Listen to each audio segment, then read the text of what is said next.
Assalamualaikum warahmatullahi wabarakatuh. Em, Waalaikumsalam warahmatullahi Waalaikumsalam wabarakatuh. warahmatullahi wabarakatuh.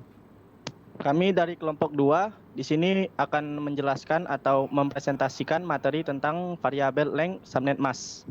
Oke, untuk selanjutnya nama kelompok kami di sini ada Bilal Alfayat, Zurman yaitu saya sendiri, Rama, Hanifuddin dan Zil.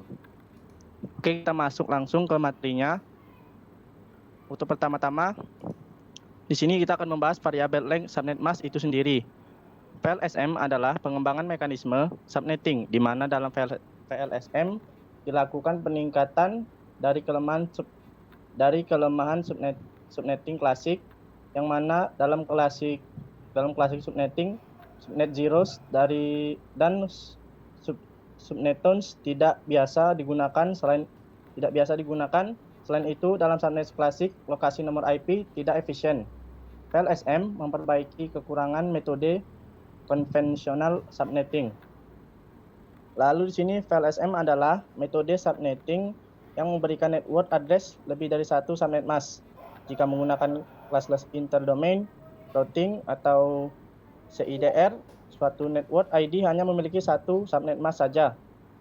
VLSM merupakan subnetting yang digunakan berdasarkan jumlah host, sehingga akan semakin banyak jaringan yang dapat dipisahkan.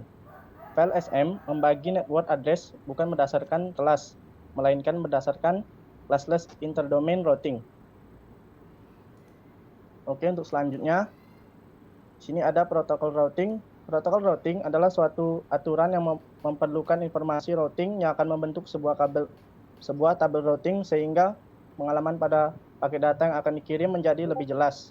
Dan routing protokol mencari rute tersingkat untuk mengirimkan paket data menuju alamat yang dituju. Nah, di sini terdapat dua jenis protokol routing. Yang pertama adalah interior routing protokol, biasanya digunakan pada jaringan yang bernama autonomous system, yaitu sebuah jaringan yang berada hanya dalam satu kendali teknik yang terdiri dari beberapa subnetwork dan gateway yang saling berhubungan satu sama lain. Terus yang kedua ada exterior routing protokol. Pada dasarnya internet terdiri dari beberapa autonomous system yang saling berhubungan satu sama lain. Dan untuk menghubungkan autonomous system dengan autonomous system yang lainnya, maka autonomous system menggunakan exterior routing protokol sebagai pertukaran informasi routingnya. Dan untuk materi selanjutnya akan dibacakan oleh teman saya, yaitu Bilal. Di sini saya akan menjelaskan materi tentang OSPF atau Open Shortest Path First. OSPF adalah sebuah protokol routing yang dikembangkan untuk jaringan IP oleh Internet Engineering Task Force atau IETF. Sesuai dengan namanya, protokol ini memiliki dua karakteristik utama. Pertama, protokol ini bersifat terbuka, artinya spesifikasi dari protokol ini terbuka untuk umum. Kedua adalah routing dari OSPF ini berbasis algoritma SPF. OSPF adalah protokol routing dinamik yang dapat mendeteksi perubahan topologi yang terjadi di dalam sebuah AS. Misalkan karena interface yang tidak berfungsi, dan segera melakukan kalkulasi rute baru yang bebas dari perulangan. OSPF termasuk dalam Link State Routing Protocol.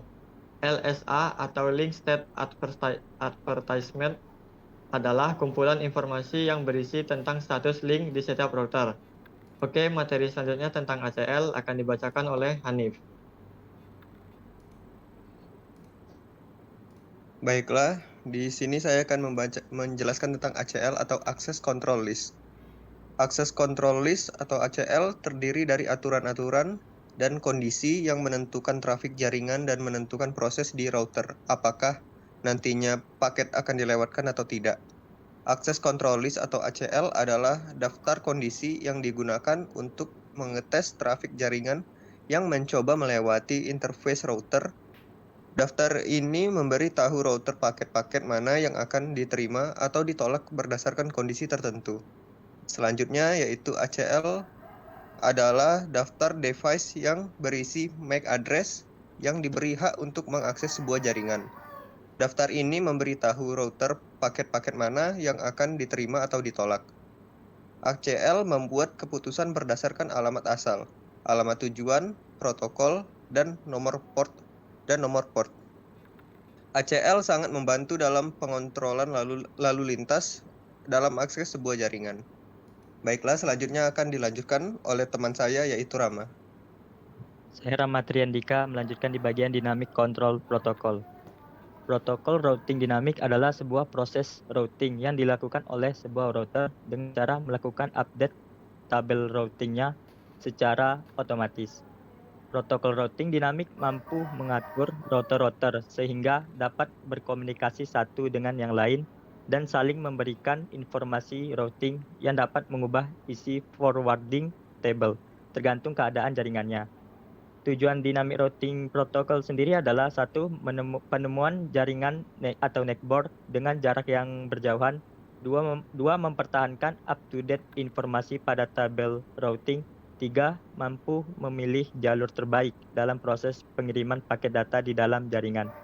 Selanjutnya akan dilanjutkan oleh teman saya Regil. Baiklah, selanjutnya saya akan melanjutkan membaca dari Network Address Translation.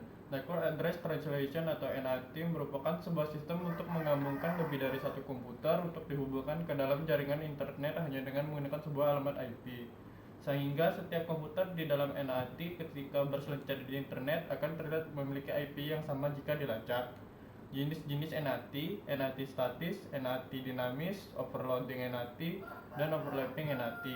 Fungsi NAT merupakan melakukan penghematan terhadap IP legal yang disediakan oleh Internet Service Provider atau ISP, meminimalisir adanya duplikasi alamat IP dalam jaringan, ketika terjadi perubahan jaringan, menghindari proses pengalamatan kembali, menambah fleksibilitas untuk terhubung dengan jaringan internet, melakukan peningkatan terhadap keamanan sebuah jaringan.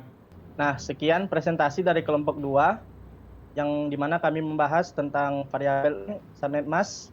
Jika ada kesalahan kami mohon maaf dan saya akhiri. Wassalamualaikum warahmatullahi wabarakatuh. Waalaikumsalam Waalaikumsalam warahmatullahi wabarakatuh.